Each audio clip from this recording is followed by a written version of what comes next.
തുടയെല്ല് പൊട്ടിയ വയോധികയെ ആശുപത്രിയിൽ എത്തിക്കുവാൻ ഓട്ടോ ഡ്രൈവർ തോളിൽ ചുമന്ന് നടന്നത് 100 മീറ്ററിലേറെ ദൂരം. കാസർഗോഡ് പടന്ന ഗ്രാമപഞ്ചായത്തിലായിരുന്നു സംഭവം. ചെളി നിറഞ്ഞ പാടത്തിനരികിലെ മതിൽക്കെട്ടുകൾക്കിടയിലൂടെ അസുഖബാധിതയെ ചുമക്കുന്ന ദൃശ്യം കണ്ടെങ്കിലും അധികൃതർ കണ്ണു തുറക്കണം. പ്രദേശത്ത് റോഡിനായി ആവശ്യപ്പെട്ടിട്ട് വർഷങ്ങളേറെയായി.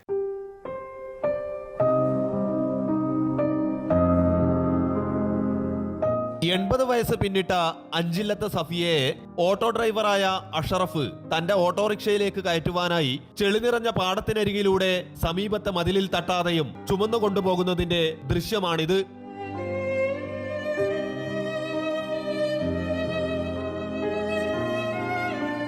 പടന്ന ഗ്രാമപഞ്ചായത്ത് 9-ാം വാർഡ് പോട്ടക്കാപ്പിലാണ് വയോധികയെ ആശുപത്രിയിൽ എത്തിക്കുവാൻ ഓട്ടോ ഡ്രൈവർ 100 മീറ്ററിലേറെ ദൂരം ചുമന്ന് വാഹനത്തിൽ കൊണ്ടിരുത്തിയത്.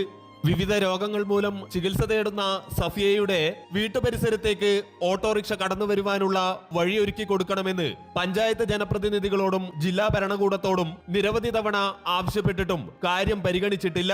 തുടയെല്ലിന് ഗുരുതര പരിക്കേറ്റ് നിൽക്കാനും ഇരിക്കാനും കഴിയാത്ത അവസ്ഥയിൽ ആശുപത്രിയിൽ കൊണ്ടുപോകാൻ ഇവർക്കൊപ്പം താമസിക്കുന്ന മകൾക്കും കൊച്ചുമകൾക്കും കഴിയാതെ വന്നതോടെയാണ് ഓട്ടോ ഡ്രൈവർ അഷറഫ് സഫിയയെ തോളിൽ ചുമന്നത്. അതിലെ വരാനാകുന്നുണ്ടോ അതിൽ നടക്കാനാകുന്നില്ല, കണ്ടത്തില് വെള്ളം. പിന്നെ ഞമ്മ ഒന്ന് പറയണ്ട്, കാണുന്നില്ലേ? ചോൽമ കടിച്ചിട്ട് എന്തായാലും ആത്മഹത്യ കൊണ്ടുവന്നില്ല.